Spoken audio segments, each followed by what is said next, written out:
Okay, Mahatma ಗಾಂಧೀಜಿಯವರು ಈ ದೇಶಕ್ಕೆ ಸ್ವಾತಂತ್ರ್ಯ ತಂದುಕೊಡಲು ಸ್ವಾತಂತ್ರ್ಯದ ನಾಯಕತ್ವವನ್ನು ವಹಿಸಿ 100 ವರ್ಷ ಆಗಿದೆ. 26ನೇ ತಾರೀಕು ಅವರು ಅಧ್ಯಕ್ಷರಾಗಿ ಆಯ್ಕೆಯಾಗಿದ್ದಾರೆ. ಈ ದೇಶಕ್ಕೆ ಸ್ವಾತಂತ್ರ್ಯ ತಂದುಕೊಟ್ಟ ಮೇಲೆ ನಮಗೆಲ್ಲ ಪ್ರಜಾಪ್ರಭುತ್ವ ಬಂದಿದೆ. ಆ ಪ್ರಜಾಪ್ರಭುತ್ವದಿಂದ ನಮಗೆ ಸಂವಿಧಾನ ಸಿಕ್ಕಿದೆ. ಅದರೆಲ್ಲರ ಆಚರಣೆಯನ್ನು ನಾವು ಮಾಡ್ತಾ ಇದ್ದೇವೆ. ಇದರ ಫಲವನ್ನ ನಾವೆಲ್ಲ ಅನುಭವಿಸ್ತಾ ಇದ್ದೇವೆ.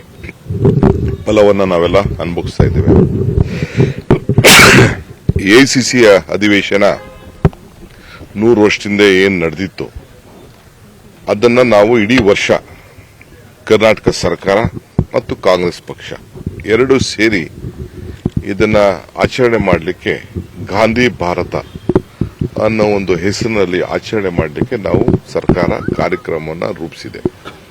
ಈಗ ವಿಧಾನಸೌಧದ ದ್ವಾರದಲ್ಲಿ ಗಾಂಧಿ ಭಾರತದ ಲೋಗೋವನ್ನು ಕೂಡ ಮುಖ್ಯಮಂತ್ರಿಗಳು ಅದನ್ನ ಲಾಂಚ್ ಮಾಡಿದ್ದಾರೆ.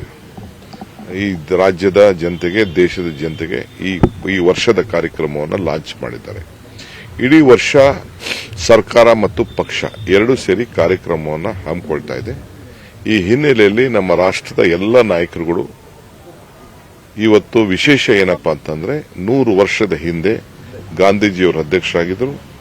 100 ವರ್ಷದ ನಂತರ ನಮ್ಮ ರಾಜ್ಯದವರೇ ಆದಂಥ ಮಲ್ಲಿಕಾರ್ಜುನ ಖರ್ಗೆ ಅವರು ಆ ಸ್ಥಾನದಲ್ಲಿ ಕೂತ್ಕೊಂಡಿದ್ದಾರೆ. ಸೊ ನಾವು ಇವತ್ತು ಇದನ್ನ ಉಪಯೋಗಿಸಿಕೊಳ್ಬೇಕು. ನಮ್ಮ ಜನರಿಗೆ, ನಮ್ಮ ಯುವ ಪೀಳಿಗೆಗೆ ಗಾಂಧೀಜಿಯ ಆಚಾರ ವಿಚಾರವನ್ನ ತಿಳುವಳಿಕೆ ಮಾಡಿಕೊಳ್ಳುವಂತ ಕೆಲಸವನ್ನ ಈ ಸಂದರ್ಭದಲ್ಲಿ ನಾವು ಮಾಡಬೇಕಾಗಿದೆ. ಸೊ ಅದರಿಂದ 26ನೇ ತಾರೀಕು 27ನೇ ತಾರೀಕು ಎರಡೂ ಕೂಡ ಇಲ್ಲಿ ಒಂದು ದೊಡ್ಡ ಕಾರ್ಯಕ್ರಮವನ್ನು ನಾವು ಹಮ್ಮಿಕೊಂಡಿದ್ದೇವೆ.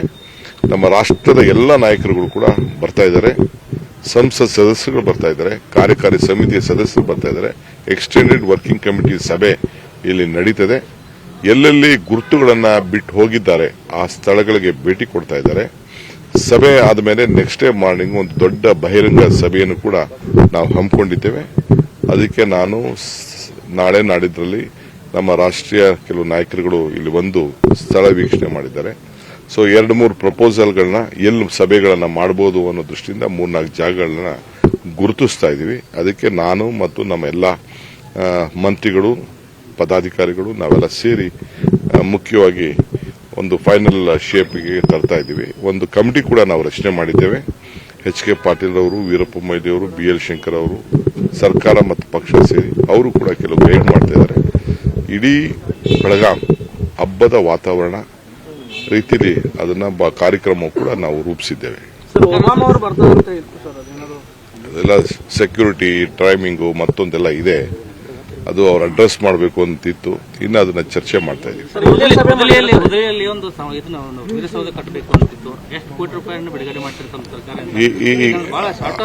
ಅದೆಲ್ಲ ಆಮೇಲೆ ಮಾತಾಡ್ತೀವಿ. ನಾವು ಸುಮ್ಮನೆ ನೋಡ್ತಾ ಇದೀವಿ. ಆಮೇಲೆ ಬರ್ತಾರೆ ಲೀಡರ್ಸು. 3-4 ಆಪ್ಷನ್ಸ್ ಇಟ್ಕೊಂಡಿದೀವಿ ನಾವು.